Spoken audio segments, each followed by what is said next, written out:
लोग कहने लगते हैं फिर यादव समाज आया कहाँ से। बहुत से लोग उल्टी सीधी बातें भी करते हैं, लेकिन हम आपको शास्त्र की बात बताएंगे कि यादव वंश ये कैसे बना था। कहते हैं भगवान श्री कृष्ण की 16,108 रानियां थीं, लेकिन 16,100 उनकी गोपिकाएं थीं, उनमें से जो 8 थी वो उनकी पटरानियां थीं। 8 पटरानियों में जो रुक्मिणी नाम की रानी थी, रुक्मिणी की शाखा में एक प्रद्युम्न नाम का पुत्र हुआ था। प्रद्युम्न से अनिरुद्ध हुए थे, अनिरुद्ध से 4 पुत्र पैदा हुए थे। वो कौन कौन से पुत्र हुए थे? गज, चाड़ूराव, दड़पहाड़ और तिवाहू नाम के 4 बेटे हुए थे।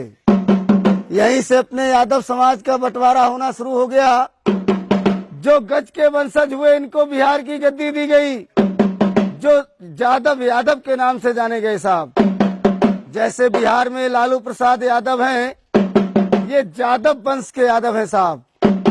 दूसरे पुत्र जो चाड़ूराव हुए थे, इनको हरियाणा की गद्दी दी गई थी।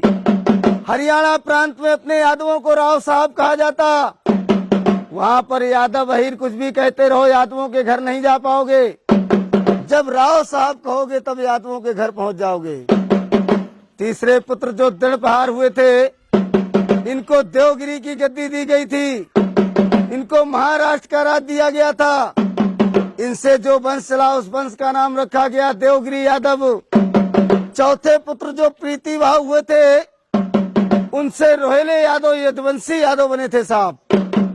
हमारा कहने का मतलब ये हुआ कि आप लोगों का जो वंश है ये प्रीतिभाव से निकला हुआ वंश है। आप लोग यदुवंशी यादव हैं, जो भगवान श्री कृष्ण के वंशज है साहब। इधर भगवान श्री कृष्ण की दूसरी रानी जामवंती थी, जो जामवंत की पुत्री थी। उससे 2 पुत्र पैदा हुए थे, दृढ़ और श्याम। जो श्याम के वंशज हुए वो जाडेजा यादव, सिंधी यादव कहलाए, और जो दृढ़ से वंश चला था वो डढ़ोर यादव और कमरिया यादव बने थे साहब। जैसे कि मुलायम सिंह यादव हैं, भी कमरिया वंश के यादव है साहब। इधर बलदाऊ जी की शादी राजा रेवत की पुत्री रेवती के साथ में हुई। इनसे निषद उन्मुख नाम के 2 पुत्र हुए। इनको महोबे मध्य प्रदेश का राज दिया गया, जो बनाफर यादव और दौआ यादव के नाम से जाने गए साहब। ये जो अलाउद्दीन थे बनाफर कुली के यादव थे। इधर एक चकेरी का राजा उद्यम घोष हुआ था, जिसका बेटा हुआ शिषपाल घोष। शिषपाल घोष का वध भगवान श्री कृष्ण ने किया था। तब रुक्मिणी को विवाह के ले गए थे, इसलिए शिषपाल घोष से जो वंश चला उस वंश का नाम रखा गया घोषी यादव। ये घोषी यादवों ने अपने यादव समाज से विद्रोह कर लिया था। भगवान श्री कृष्ण के वंशों से घृणा मानने लगे थे, इसलिए इनके वंश पे अकाल पड़ गया था। इनके राज पुरोहितों ने इनको बताया था कि जब भगवान श्री कृष्ण के वंश में जाकर तुम वंश बजाकर भिक्षा मांगोगे, तभी अपने कर्म से उद्धार हो पाओगे। तब से आकर के घोषी लोग वंश बजाने लगे थे। वहां से घोषी समाज कहलाया था साहब। ये तो सुनाई वंशावली, कैसे चंद्रवंश बना, कैसे यदुवंश बना, कैसे अहीर नाम पड़ा, कैसे घोषी, कमरिया, ग्वाला बने। अब एक मिनट के लिए अपने यादव समाज के हम कुली बताएंगे कि यादवों में कौन कौन सी कुली होती है साहब। गोत्र तो सभी यादवों का त्रि है, लेकिन कुली सबकी अलग अलग है साहब। जैसे कि तुम्हारे ज्वारी है, राव है, दौआ है, किसनौट है, मजरोट है, घोसी है, कमरिया है, डढ़ोर है, गिरवरिया है, नागरिया है, ग्वालवंशी है, ग्वाला है। तुम्हारे पचोमार है, वाईमार है, दादा मार है, काठ है, दिसवार है, सुकरिया है, पापट है, बरतरिया है, रोरिया है, उधैनिया है, रजबनिया है, ओड़ा है, भुसिया है, बानरे हैं, नुनेरिया है, रहेस कुली है, लौदिया है। तुम्हारे बजुर कुली है, तुम्हारे जो बजुर कुली है, बुंदेले हैं, भाटिया है, निकोम है, शिमला है, सुनकट है।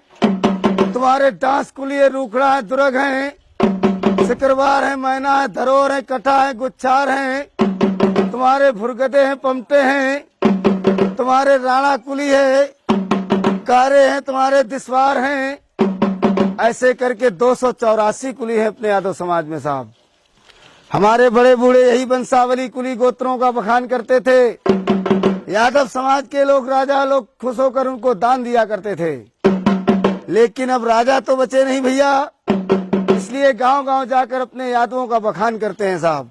1 मिनट के लिए अपने यादवों की पहचान बताएंगे। कहते हैं 4 वेद 6 शास्त्र में ऊंची जाति अहीर, और ब्रह्मा भी तरसत रहे क्यों ना भय अहीर। यादव समाज की पहचान क्या हुआ करती थी? यादव समाज का जो गोत्र है वो त्रिगोत्र है। यादव समाज का जो वेद है यजुर्वेद है साहब। यादव समाज की जो कुलदेवी है महालक्ष्मी है। यादव समाज में जो पूजन होता था, होली दीपावली में तलवार का पूजन होता था। यादव समाज का जो झंडा था वो पीला झंडा था। यादव समाज का जो वस्त्र हुआ करता था मोर मुकुट हुआ करता था। यादव समाज के जो गुरु थे वो दुर्वासा सी हुआ करते थे। एक पहचान और है यादवों की। कहते छाती तानत शान से चाहो जहाँ जात शरीर, छाती तानत शान से चाहो जहाँ जात शरीर, मान हान और कड़वचन सह नहीं सकत अहीर। सह नहीं सकत अहीर पड़े चाहे कितनों पिंगुल, सूली पे चढ़ जाए झुके नहीं सिर का सिंगुल।